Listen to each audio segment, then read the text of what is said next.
ऐसे में बीजेपी ने जिन 8 दिग्गजों पर दांव लगाया है, एक एक कर उनके बारे में हम चर्चा करेंगे और आपको यह भी बताएंगे कि आखिर इन्हें टिकट क्यों दिया गया है। इन दिग्गजों में सबसे पहले जो नाम आएगा, उस नाम के बारे में आपको बता दूं, केंद्रीय कृषि मंत्री नरेंद्र सिंह तोमर।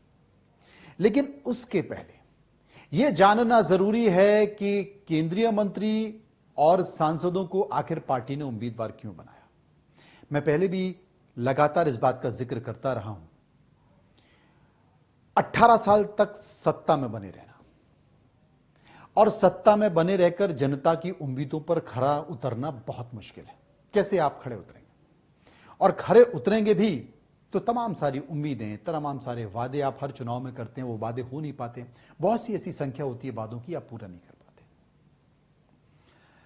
भ्रष्टाचार मध्य प्रदेश में कई सारी खबरें हम देखते हैं। ऐसे में जब 2023 का विधानसभा चुनाव आया तो स्थानीय नेतृत्व के साथ साथ दिल्ली में बैठा पार्टी आलाकमान ने बहुत कोशिश की कि मध्य प्रदेश का विधानसभा चुनाव उठाया जाए।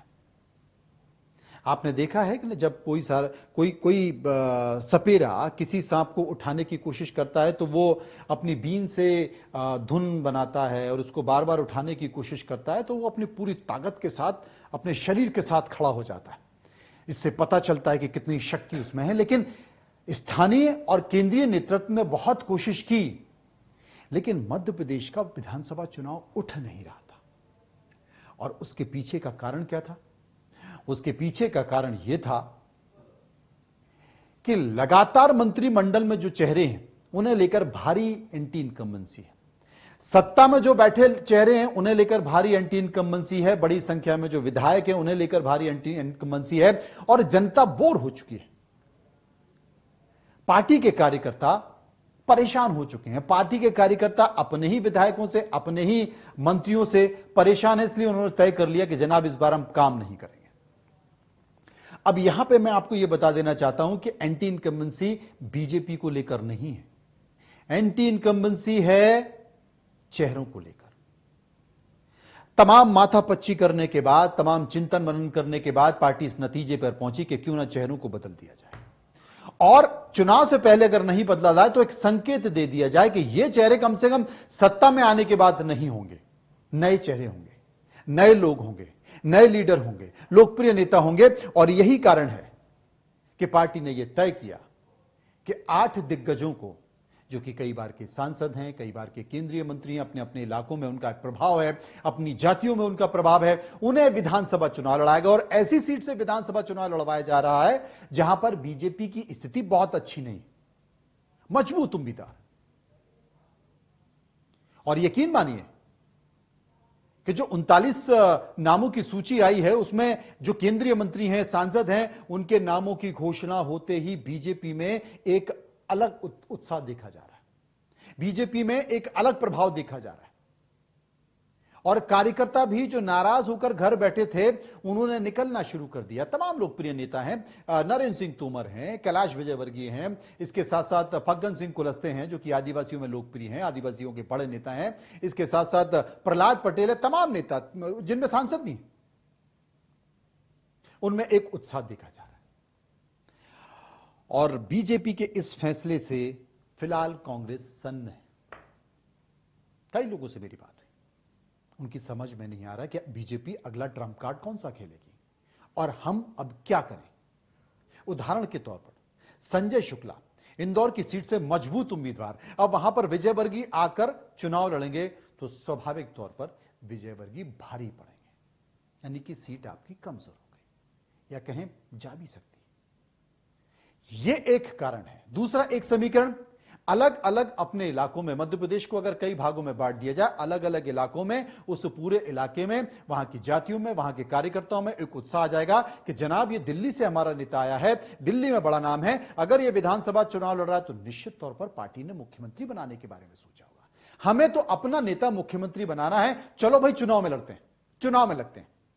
और यही कारण है कि पार्टी ने नामों की घोषणा कर दी और यकीन मानिए इसका असर हो रहा है। इसमें बहुत से ऐसे नाम हैं जो विधानसभा चुनाव नहीं लड़ना चाहते थे, चाहे वो केंद्रीय मंत्री हो, चाहे वो सांसद हो, वो नहीं लड़ना चाहते थे, लेकिन पार्टी ने कहा कि सीट चुन लीजिए, चुनाव तो लड़ना पड़ेगा। एक दो सांसदों के नाम और आ सकते हैं, इंतजार कीजिए। प्रदेश के मुखिया शिवराज सिंह चौहान लोकप्रिय हैं, लेकिन पार्टी उनके बारे में भी कोई बड़ा फैसला ले सकती है। वो क्या लेगी, इंतजार कीजिए, आपको दिखाई देगा। लेकिन चर्चा हम उन चेहरों की कर रहे थे जिनको लेकर पार्टी ने घोषणा की। हम जिक्र कर रहे थे देश के केंद्रीय कृषि मंत्री नरेंद्र सिंह तोमर का। नरेंद्र सिंह तोमर लोकप्रिय हैं, सभी को पता है। नरेंद्र सिंह तोमर नाराज नेता और कार्यकर्ताओं को मनाने में माहिर हैं, ये सभी को पता है। नरेंद्र सिंह तोमर की पूरे मध्य प्रदेश में रीच है, प्रभाव है, संबंध है, ये सभी को पता है। इसलिए पार्टी ने इस विधानसभा चुनाव में उन्हें संयोजक बना दिया और अब विधानसभा चुनाव लड़ाया जा रहा है। संकेत साफ है। तो हम जिनका जिक्र कर रहे थे नरेंद्र सिंह तोमर का, उनका जो संसदीय क्षेत्र है वो संसदीय क्षेत्र मुरैना है और मुरैना की एक सीट है विधानसभा की दिमनी, जो कि प्रिय सीट है नरेंद्र सिंह तोमर की। जब वो नहीं होते हैं तो अपने किसी व्यक्ति को वहां से लड़ाते हैं। पार्टी ने, बीजेपी ने वहां से उनको प्रत्याशी बनाया है। प्रदेश बीजेपी चुनाव अभियान समिति के वो संयोजक हैं जिसका मैंने जिक्र किया। और यह भी माना जा रहा है कि जनाब अगर सरकार सीटें इतनी आ गई कि बीजेपी की सरकार बनती है तो मुख्यमंत्री पद के प्रबल दावेदार प्रदेश अध्यक्ष रह चुके हैं 2 बार 3 बार। और विधानसभा चुनावों में शिवराज सिंह चौहान के नेतृत्व में अगर किसी ने वाकई मेहनत की है तो नरेंद्र सिंह तोमर ने की। आपको याद होगा 2003 में उमा भारती को जब भेजा गया था, उमा भारती ने जो यात्रा निकाली थी उस यात्रा के भी संयोजक कोई और नहीं थे, खुद नरेंद्र सिंह तोमर थे। बड़ी भूमिका। इसलिए जब वो जीते, विधायक पद उनको मिला, तो उन्हें उमा भारती ने प्रदेश के मंत्रिमंडल में कैबिनेट मंत्री के तौर पर रखा, क्योंकि हमेशा से वो संगठन के शिल्पी माने जाते हैं। और इसलिए नरेंद्र सिंह तोमर को पार्टी बहुत गंभीरता से लेती है। अमूमन अगर सामान्य तौर पर नरेंद्र सिंह तोमर की चर्चा करें तो नरेंद्र सिंह तोमर संघ और संगठन के भी प्रिय हैं। नंबर 1 यानी कि देश के प्रधानमंत्री नरेंद्र मोदी भी बड़ा पसंद करते हैं और इसके साथ साथ अमित शाह, वो भी उनके संगठन की क्षमता से काफी प्रभावित है। यही कारण है कि नरेंद्र सिंह तोमर मध्य प्रदेश के चुनाव के इर्द गिर्द, या फिर मध्य प्रदेश का चुनाव नरेंद्र सिंह तोमर के इर्द गिर्द दिखाई दे रहा है। एक और नाम जिसका हम चर्चा करते हैं। अच्छा, एक बात और मैं कहना चाहता हूं, चूंकि चंबल संभाग में यह कहा गया है कि ज्योतिरादित्य सिंधिया और नरेंद्र सिंह तोमर 2 बड़े नेता हैं।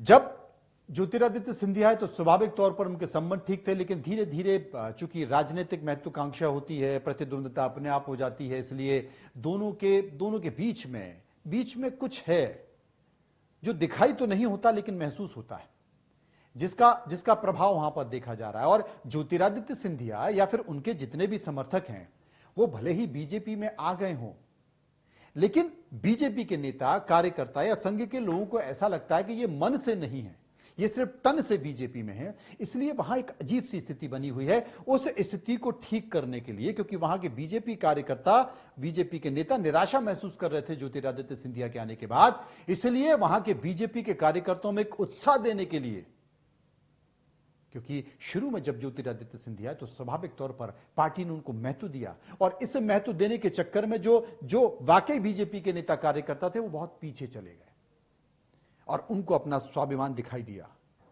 उन्होंने कहा कि हम स्वाभिमान से कंप्रोमाइज नहीं कर सकते, इसलिए वो घर बैठ गए। लेकिन नरेंद्र सिंह तोमर का नाम आने के बाद अब उनके अंदर एक उत्साह देखा जा रहा है। एक कारण यह भी है, चंबल का समीकरण सुधारने के लिए ये नाम सामने आ रहा है और इसका व्यापक प्रभाव होगा। दूसरे